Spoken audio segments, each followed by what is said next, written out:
Hey, what's going on, guys? UFC 299, Sean O'Malley versus Marlon Vera 2 is right around the corner. And while it's an amazing card, it's a stacked card, I'm going to discuss the top 3 reasons I hate UFC 299. And the number one reason is not only going to be surprising, but I think 99% of people, if not 100% of the MMA community, is going to agree with me on the number one reason. But we're going to start off with some honorable mentions, then go from 3 to 1. 1 being the reason that I most hate UFC 299. And it is just before 6 a.m. My dog is featured in the background right now looking out the window. And we're going to start off with the very first honorable mention. And that is the bout order of the pay-per-view main card. I hate that Kevin Holland versus Michael Venom Page is the featured fight on UFC 299. Honestly, it just doesn't belong there. There is something to be said about a fighter outside the UFC that kind of gets a bit of hype and then enters the UFC, even though all the UFC fans, the hardcore UFC fans, hate on fighters outside the UFC and say what bums they are. Then they enter the UFC, all of a sudden they get hyped up and we act like they're these mega stars, and then the UFC gets a lot of promotion behind them. And basically, that's what Michael Venom Page is. And Kevin Holland's a guy who's kind of most notable for stepping in on short notice, but he steps in on short notice and loses. Now, while this is an entertaining matchup stylistically, I just think it should be the opener of the main card. I mean, you have Jack Della Maddalena on the main card below it against Gilbert Burns. Jack Della Maddalena just beat Kevin Holland. So why would he not be above Kevin Holland on the card? I know it's a very minor gripe. That's why it's an honorable mention. But I figured it was worth mentioning. And also, I think Petr Yan versus Song Yadong is a better main card fight as well. Moving on to my next honorable mention. And that is that Petr Yan's career could be over at UFC 299. Petr Yan, I mean, where his career is at currently is crazy to me because in a way, you can make the claim that he's only lost 1 UFC fight. I know that's not reality, but if you look at his last few fights and he's lost 4 out of his last 5, which is just absolutely crazy to me. The only real true 100% undeniable loss is Merab Dvalishvili in his last fight. Because the Sean O'Malley fight, in my opinion, was a complete robbery. And the fight before that against Aljamain Sterling was a split decision. It comes down to how you score that first round. I thought Yan actually won that fight, but it was a very close fight. And then the original Aljamain Sterling title fight, he throws the illegal knee. It's the butterfly effect of what could have happened. But in all reality, a lot of these losses could have been wins. And it's just unfortunate because he's fighting Song Yadong, who is an absolute killer, young, up-and-comer, elite of the elite. And I feel like they could have gave Yan kind of a bounce-back fight because if he loses to Song Yadong, he's going to be on a 4-fight losing streak. And think about this. There is a world where Petr Yan has lost 5 out of his last 6. Think about how crazy that is. I don't want to live in that world. I would have loved like maybe a Petr Yan versus Rob Font. I feel like that would have got him back on track. Or maybe a Petr Yan versus someone kind of, towards the back end of the top 15 or just out of the top 10. Maybe like a Ricky Simone or something along those lines. I feel like there was a lot of matchups the UFC could have made that could have gave Petr Yan that bounce back fight. And I don't think Song Yadong is it. I think a lot of people look at Song Yadong. He's on a 2-fight winning streak right now. His only notable loss in the last couple of years is against Corey Sandhagen. Song Yadong's looked at as a future potential title challenger, bare minimum title contender, like number 1 contender fight, something along those lines in the future because he's only 26 and he's getting better with each and every fight. So I just hate 299 because Petr Yan could kind of see the end of his career in a way, even though it wouldn't really. I mean, just to think of him being on a 4-fight losing streak would be absolutely insane. Moving on to the number 3 reason, we're moving on to the actual list, and that is the narrative that's going to come out of UFC 299 depending on the result of the co-main event, which is Dustin Poirier versus Benoit Saint-Deny. And that is, if Dustin Poirier wins, it's going to be, Benoit Saint-Deny is just a hype job, and he's a fraud. He's an absolute fraud. I can already see everyone saying Benoit Saint-Deny is a fraud. And that's just simply not true. I don't think it's true even if he loses to Dustin Poirier. And then if Benoit Saint-Deny wins, Dustin Poirier loses, it's going to be, Dustin Poirier's worse. He's in his mid-30s. He's lost 2 in a row. He's coming off a KO loss against Justin Gaethje. And I just hate those kind of narratives. I think this is a very highly skilled matchup. I think, is there a chance, okay, this is a massive test for Benoit Saint-Deny? Is this a little bit too much too soon? Maybe.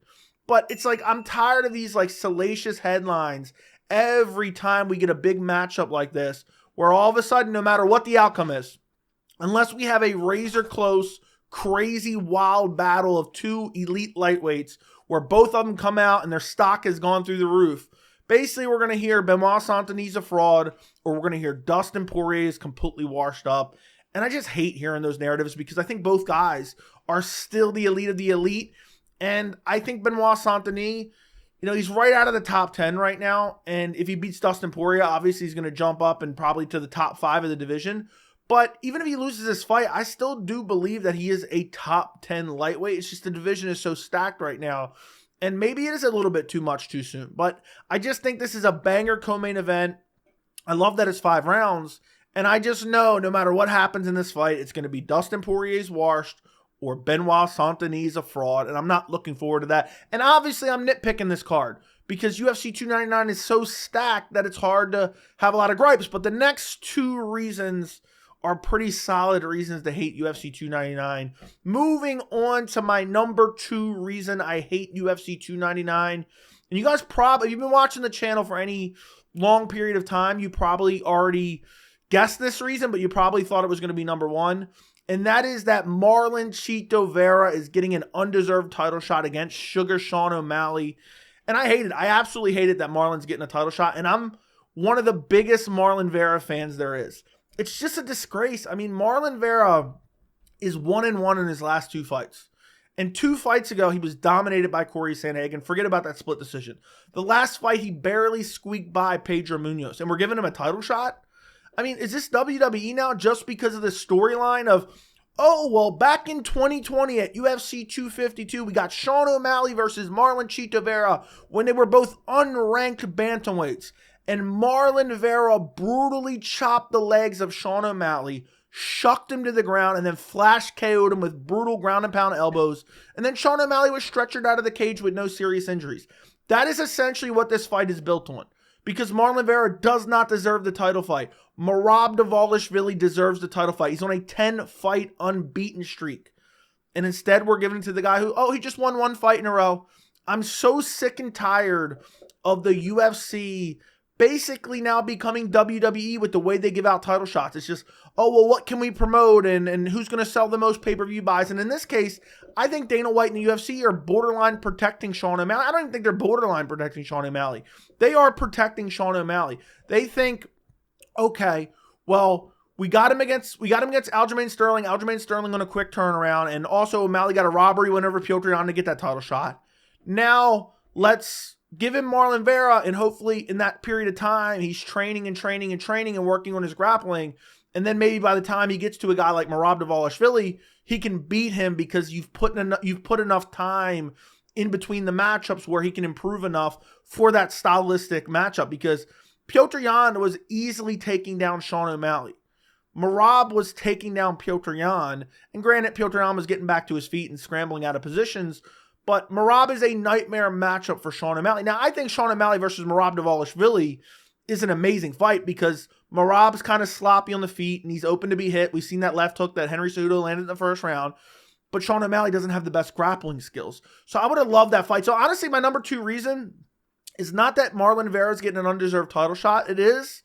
But the real reason is that we're not getting Sean O'Malley versus Merab Dvalishvili because that would be a straight up banger. Merab trying to use his pressure and cardio and wrestling to out grapple Sean O'Malley. Meanwhile, Sean O'Malley using his, accurate striking and his dynamic striking and his nasty power to try to use his footwork and movement and lateral movement and just chin Merab. That would be such a better main event for UFC 299, in my opinion. That'd be a straight-up banger. And I know people don't like Merab because, Merab grapples and Merab does this and Merab is not exciting, even though Merab is exciting. It's just really, really unfortunate that we're not getting deserving contenders fighting for the title. Essentially, we're making title fights based off of popularity, and I'm just absolutely disgusted by that. Moving on to my number 1 reason I hate UFC 299, and it's not UFC 299 itself. This is kind of a very different reason to hate UFC 299. I actually covered this in a dedicated video a couple months ago, if you remember it. But UFC 299 is so good that the fight night cards coming afterwards are an absolute disgrace to the sport. And when you have pay-per-views like 298, 299, and 300, which are absolutely stacked with incredible fights, you're bound to have some really crappy fight night cards. And let me read you some of these main events after UFC 299. March 16th, Tai Tuivasa versus Marcin Tybura. UFC Apex card, absolute disgrace to the sport. Then after that, March 23rd, Amanda Ribas versus Rose Namajunas. Apex main event, disgrace to the sport. After that, UFC Fight Night Atlantic City, Aaron Blanchfield versus Amanda Fiore. Now this isn't as bad, but this still isn't that great of a fight card. And then after that, you have Marvin Vettori versus Brendan Allen, another Apex event. And none of these cards are particularly great. Like if I go to the Tai Tuivasa Marcin Tybura card, co-main event, Kennedy and Nzechukwu versus Ovince St. Preux. Featured fight on the card, and this could all shift kind of around, Mike Davis versus Natan Levy. Another main card fight, Pannie Kianzad versus Macy Chasson. I mean, what a disgraceful card that is. That's one of the ugliest cards I've ever seen, and we haven't even gone through the whole card, but even the main card's a disgrace. Then you look at Ribas versus Namajunas. Co-main event right now, Junior Tafa versus Carl Williams. Featured fight on the card, Edmund Shabazian versus AJ Dobson. You go down the card, okay, Peyton Talbot versus Cameron Simon. That's a decent fight, but this card is garbage. This is a disgraceful card. Let's look at Blanchfield versus Fiore. This is probably the better of the three fight night cards. The main event's okay. It was originally supposed to be Vicente Luque versus Sean Brady. Co-main event is Vicente Luque versus Joaquin Buckley. Featured fight right now is Verna Jandiroba versus Lupita Godinez. And then you have Andre Petroski, Jacob Malkoun. This isn't a horrible fight night card, but when you have so many cards and the UFC fills out pay-per-views with incredible main cards and stacks the prelims like they're doing with UFC 299 and UFC 300, we're going to suffer with some of these fight night cards. And I'm just looking at some of these events as somebody who has to cover them and watch them in their entirety and do full card predictions and do content for each card and watch every single second of every single fight. And also just being a fan of the sport, I'm like, ugh. I mean, the Tai Tuivasa versus Marcin Tybura card is one of the worst fight cards that I have ever laid my eyes on. So I just think, it's just oversaturation. It's the UFC doing too many events because they have an obligation to fulfill to ESPN to have so many cards per year. And now the UFC has the Apex. They don't have to sell tickets to these cards. So guess what? We get crappy fight night cards after crappy fight night cards because the UFC can just say, oh, we're going to the Apex. They make their money from ESPN. They make their money from advertisers. But guess what?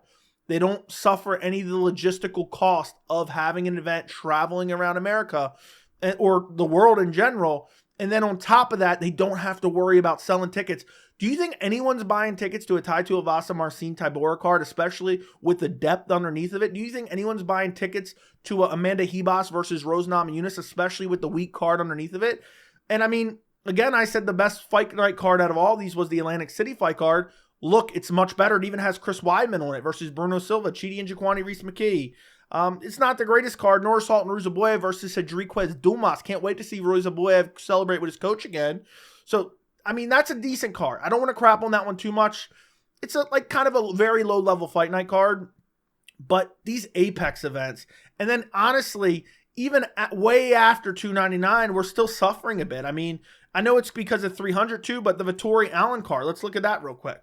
You have Vettori Allen, Alexander Hernandez, Damon Jackson, co-main event, Norma Dumont, Jurain Durandamine on the main card, Lucas Dresky versus Walter Walker. I don't even know who Walter Walker is right now. I have to look into it. Was he on Dana White's Contender Series or something? I mean, these are horrible cards. That's another Apex event. And Brendan Allen's going to win and call for a title shot, even though he doesn't deserve it. He's probably going to brag about beating his child again on Twitter. So these Apex cards are absolutely atrocious. And I'm sure there's some that I'm not even realizing yet. I mean, there's a fight night card on April 27th. I know that's, after 300, but right now you got Silva versus Lipsky. What? So these fight night cards are the main reason I hate UFC 299 because it's so stacked and so incredible. it kind of leaves slim pickings for the fight night cards in its aftermath. But overall, I love UFC 299. I will make an entire dedicated playlist. You can go check out my other videos. Let me know, are there any reasons that you hate UFC 299? Are there any reasons that you think I put on this list that shouldn't really be on the list? Let me know what you think. Don't forget to like the video. Don't forget to subscribe. And thank you so much for watching.